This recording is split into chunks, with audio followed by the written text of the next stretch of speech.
ఈరోజు ఇక్కడికి వచ్చిన హిందూ సోదరులందరికీ కూడా నా హృదయపూర్వక నమస్సుమాంజలి తెలియజేస్తూ, వేదికను అలంకరించిన పెద్దలకు, ఇక్కడికి ఇచ్చేసిన ప్రతి ఒక్కరికి పాదాభివందనాలు తెలియజేస్తూ, ఈరోజు సనాతన ధర్మం, మన హిందూ సనాతన ధర్మం నాగరికత ముందు నుంచే మనకి ఈరోజు 5000 సంవత్సరాలు పైచేగా మన సనాతన ధర్మం నిర్మింపబడింది.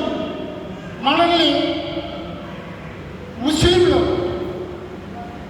ముస్లిం వాళ్ళని 700 సంవత్సరాలు పరిపాలిస్తే, ఆంగ్లేయులు 240 సంవత్సరాలు పరిపాలించి మనకి స్వతంత్రం వచ్చిన తర్వాత ఎన్నో మన హిందూ మతం మీద కుట్రలు కుతంత్రాలు చేసినప్పటికీ మన హిందూ ధర్మాన్ని ఎవరు కూడా ఎక్కడ కూడా పాడు చేయలేకపోయారు.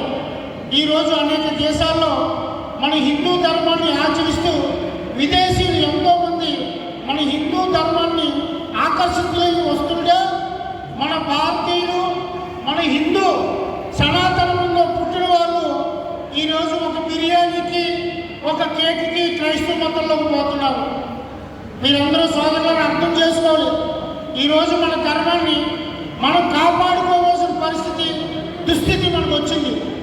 ఎందుకంటే గతంలో ఎప్పుడైనా చూసుకుంటే ఈ ముస్లిమ్స్ పరిపాలనలో మన ఎన్నో హిందూ దేవాలయాల్ని నాశనం చేయడం జరిగింది.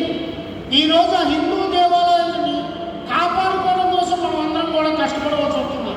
మన దేశంలో పుట్టి, మన దేశంలో పెరిగి, మన దేశం తాలూకా భూమి వాసన చూసిన ఈ ముస్లిమ్స్ కానీ, క్రైస్తవులు కానీ మన హిందూ ధర్మాన్ని నాశనం చేయడానికి కంకణం కట్టుకున్నారంటే మనలో ఐక్యత లేదు, మనలో నిజాయితీ లేదు, మనలో